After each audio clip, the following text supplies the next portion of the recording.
we're going to learn, as I said, creating and managing your grade center. Before we start, I'm just going to take you through a little basics. Okay.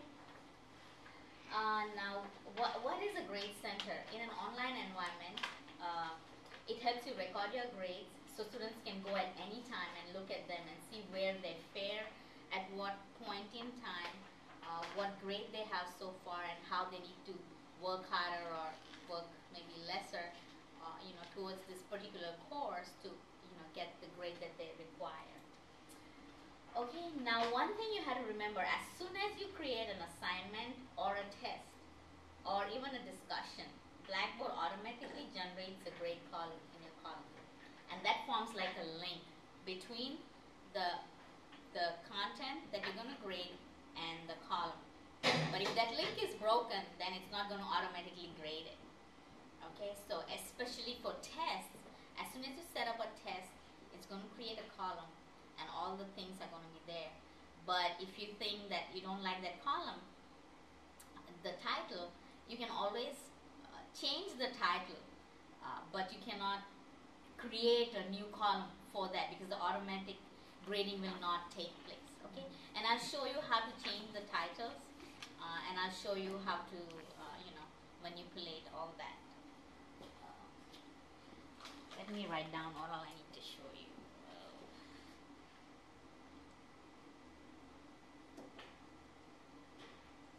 Okay.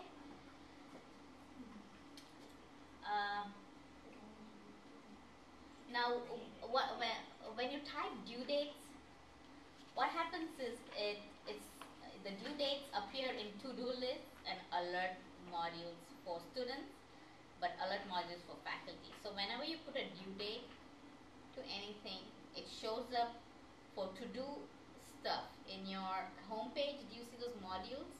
Yeah, in the to-do list, it'll show up for the students, but for you, it's going to be in the alert section. I don't know why they do it. It should have been same for everybody, but that's how it is. Okay. You can use due dates for assignments, tests, surveys, anything. So for them to appear on my grades, that's the part where the students get to see it. Now when you have a tab that says my grades, automatically students will be able to see the content in that. Okay? Now, do you know what is a secondary display in Gradebook? We have a primary display and then there's a secondary display.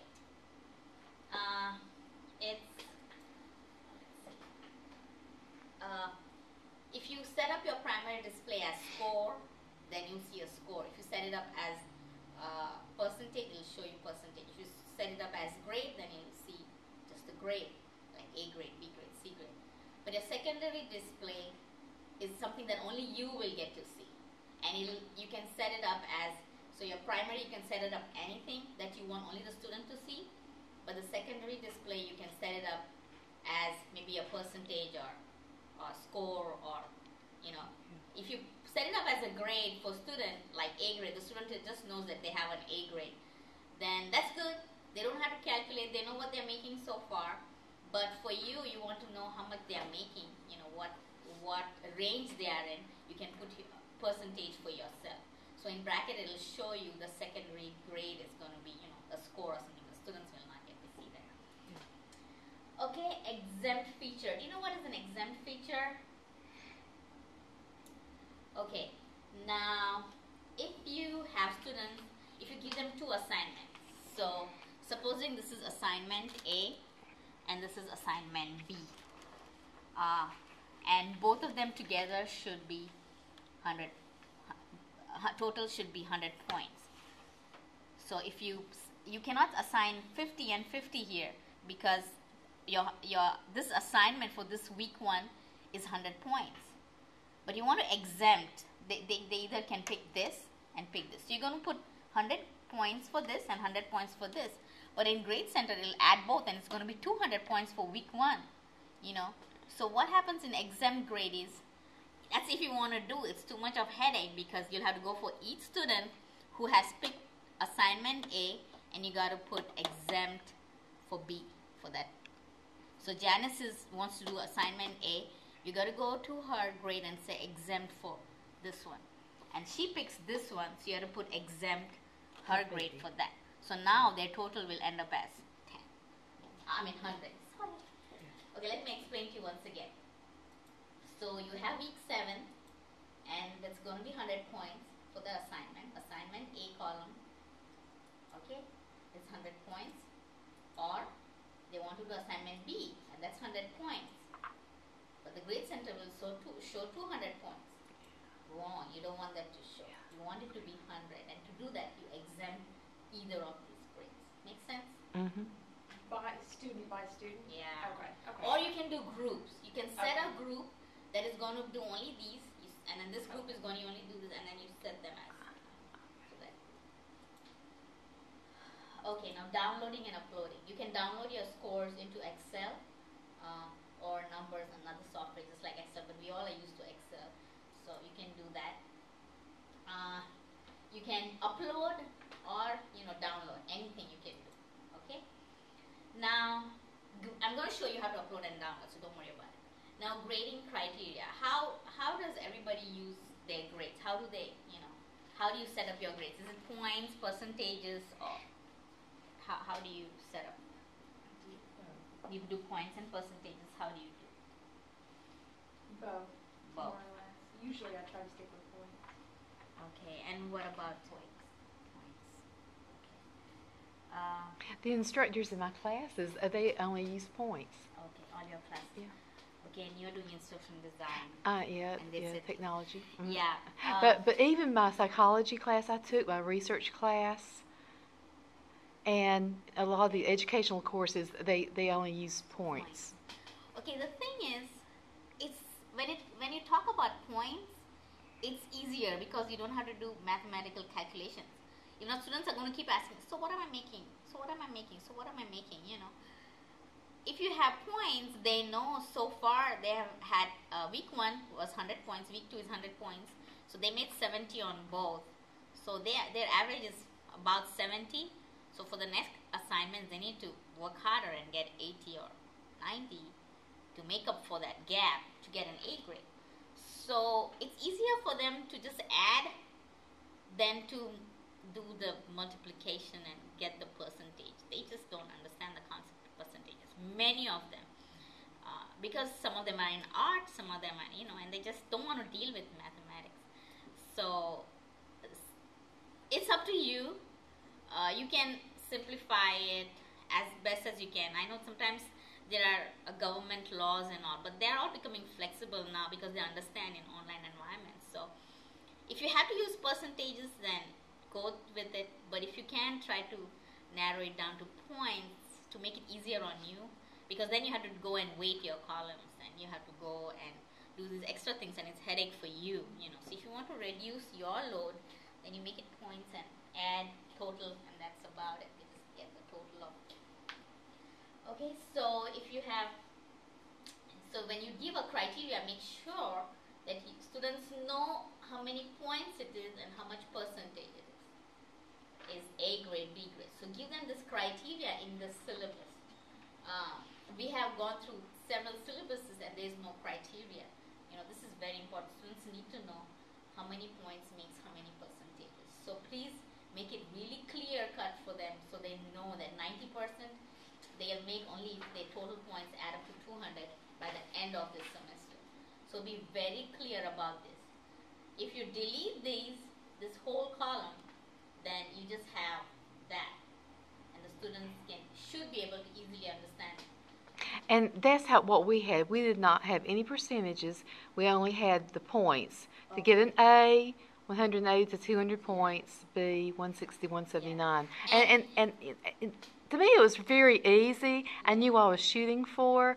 I didn't stress out as to, I've got to make a 90 or 100 on this. I just went for my points.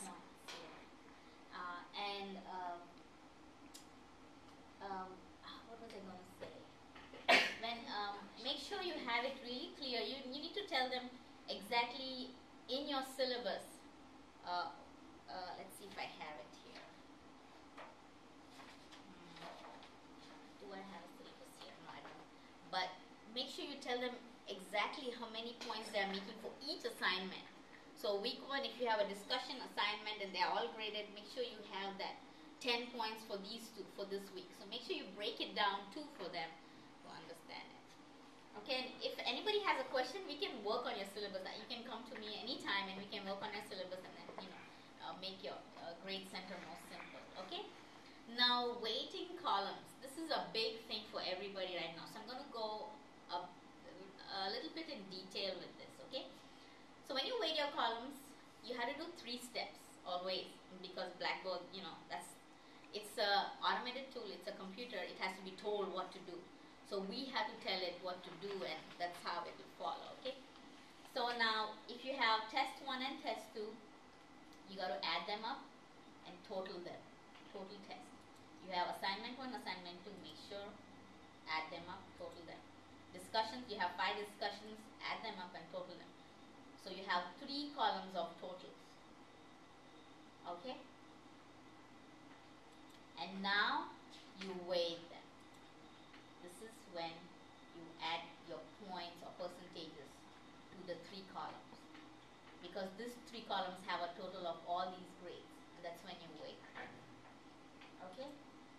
And it should come to total 100. These percentages should total to 100. Now, example, total tests.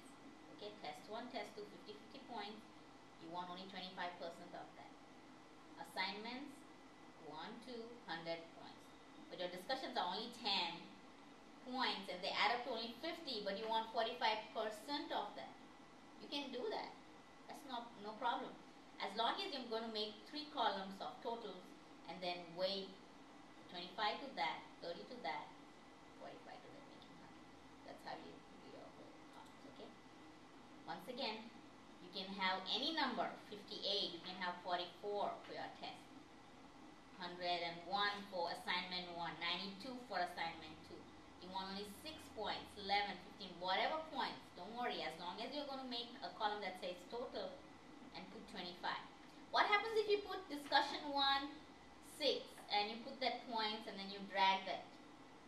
Then what? How are you going to divide 45 for 6? Then you have to go and it's headache for you. You have to go and, okay, how much is for 6 points out of 10, out of 45, how much is going to, just add them up add, and create a whole new column with that added column.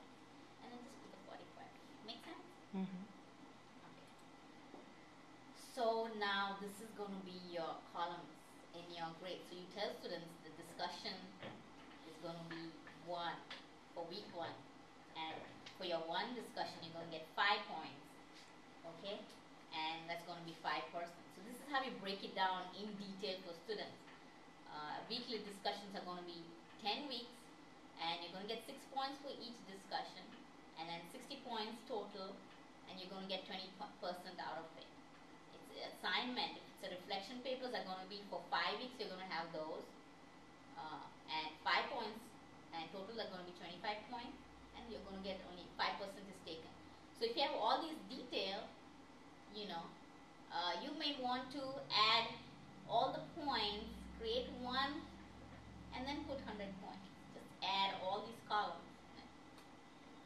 You can divide your points in any manner you want. You just add them up and then, but you know that if you add all these together, what happens?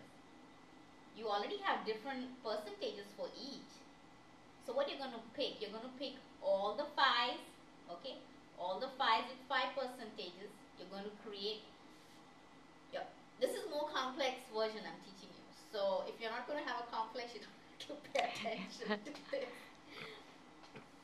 If you just add all these points, it's 200 points and put 100%, is it like no problem to do that? It is a problem. Why? Because you have percentages different, right? It's like this one.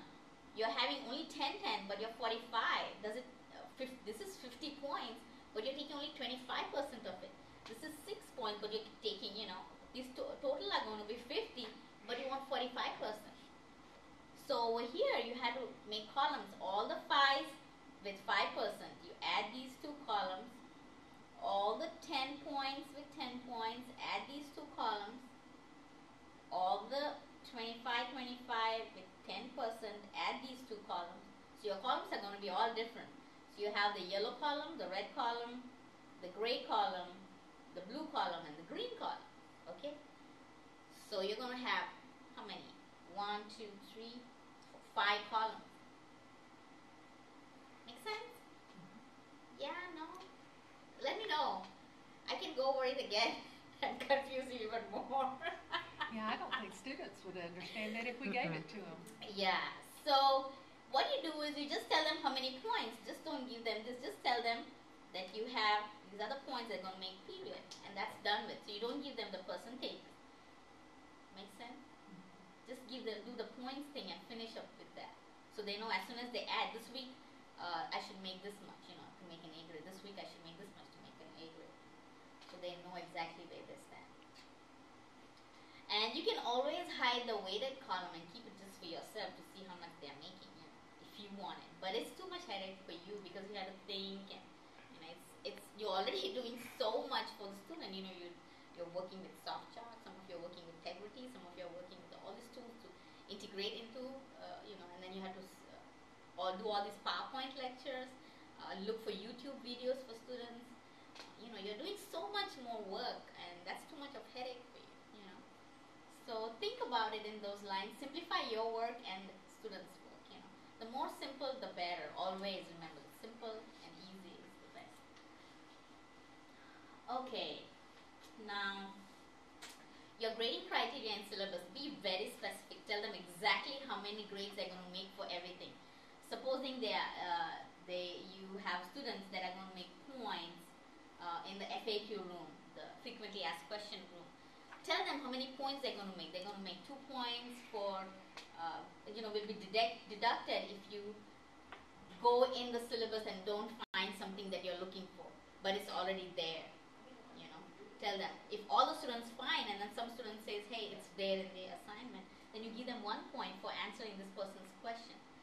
I don't know if anybody of you are aware of FAQ room that we have. We have this thing called FAQ room because faculty were complaining that students keep emailing them often and 10 students asking the same question. It's either 2 things, that they are not paying attention, or second thing is that there's something that you're doing wrong. You haven't given specific, So you go and redesign it and see why are they not able to. Because many faculty say, oh, I have this FAQ room section where every year they have the same question. I just cut it and paste it. It's either something wrong with that you haven't explained properly, and they keep asking you, or it's just they're not paying attention. To make them pay attention, what you do is you create this FAQ room where they go and ask a question. And then what happens is many times the other students are so excited they'll answer it even before you go in. And you give them points for answering. So the next time the student asks any question, he's going to be very careful. He's going to look, because they don't like to be corrected by their peers. They're very careful about it. They're very quick to point fingers at the teacher, but when they're corrected by their peers, they are very slow to, So you have to read their mind and play their game with themselves, Mind game with them, So do this and try that. Set up an FAQ room and tell them you can email me only in case of emergency, and call me. Or some people give them phone numbers, so they keep getting phone calls. But some of us have families and children and all. We don't have time to, So FAQ room is a great place, and now we are creating animations into it to make it more fun-loving. And some faculty have designed some animations, and they said that they're having a ball. Some people even share chocolate recipes and all that, and that's a great way of having peer-to-peer interactions, because you want them to engage with each other, have a real classroom kind of setting going on in online, totally online. If I could just interject here and just Yeah, sure. shut me up if I'm talking too much, but all of my instructional technology curriculum or coursework has been online, because that's the only way that I could have gotten my master's online. And you do feel that that distance and that the isolation when you're taking an online course. And our teachers would have a frequently asked questions room, and we would help each other. And some would some of the students you could tell just did not read the syllabus correctly. Okay, and so I would go in if someone would say, well, and our instructor said this: ask 3 before me. That was her motto. Okay, and so we'd all log into the frequently asked questions, and someone would ask a question, and someone else would answer it, and she would log in maybe 1 time a week. Yeah, I mean, like, I was gonna ask, you how know. often do Yeah, instructors you say? give them Yeah. FAQ room office hours. Okay. So just tell them every Wednesday and Friday, whenever you have office hours in your office, take 1 hour out of that and tell them only I'm going to look at them this day and that day. So make sure all your questions are in before that. And if anybody wants to answer them, feel free to answer them, before I can get in, and maybe you'll get points. And they love points. And if you say 1 point, they just get excited because they play video games. So they know points, because they're making all these points when they're playing, and they're able to shoot this person and they're getting points. So they love points. 1 point is like a lot. And we really got to know the other students. Yeah. And we would exchange, we would email each other. Yeah. And I've become really good friends with about 4 people in my class that I would not have been if we didn't have something like this. And then is this set up like as a discussion board kind of? Yes, Or, you, okay. you can set it up as a discussion board or blog. What happens with blogs is every time you'll see the latest post with a discussion, the first post is going to be the latest, and it's in reverse chronological order, but blogs are in chronological order. Okay. So whichever, you can use either or. Okay, blogs or. Okay, now when it comes to discussions, I don't know if everybody uses discussions. I know it's a lot of work, but you don't have to go in every time. You just set up discussion boards and go in once in a week and see what they're talking about. And that could be a great assignment. You want them to communicate with each other just like a regular classroom. So you can tell them Monday, you go and talk about the question that I have set up, and you give them 2 points for that. Wednesday, make sure you go and discuss or debate under a peer who has said something on that question. Debate on it or agree with them, and give resources. Tell them where your source comes from. Is it your experience, through your experience, or it's from somewhere you read an article? Put the link to that article in that, And then Friday, tell them go in and answer to anybody who has debated under your post. So ask them to do at least 3 posts in a week, and 2 points, 6 points, each week is great. But if you just, it's too much for you, then, limit it. Maybe you can have discussions maybe 5 times in the whole semester. You're going to set up a discussion. But if you have a totally online class, you want them to discuss every week, because every week there's a topic where somebody has some experience in. And when they share those case experiences, it's going to add to your course, because it's going to be a one-on-one concept that they're sharing. And you don't have to grade each week. You can tell, that you want to grade only certain weeks, So that's not going to be too much for you. So you can have discussion going every week, but you don't have to grade all of them. Assignments, make sure you have specific penalties for assignments, so the due dates, penalties for coming into discussion boards, all that you have to specifically tell them in your, there will be 10 points penalty for each late assignment, so tell them when. Sometimes students are like, can I do my exam late? Yeah, of course you can do it, just that you're going to have 10 points penalty. You can take it whenever you want, 10 points penalty, Then they won't even come to you and ask you for that. Because all of them have excuses, they're just bored with excuses. They do it from childhood to their parents, and then they come hoping they can do that to you. So when you say penalties, they understand that language very well. They understand the language of points a lot. They're cute anyway. The kids are really nice. Tell them grammar, if you're going to have penalty for grammar, spelling, punctuation, anything that you consider wrong in your course, they should, make sure that that's correctly done.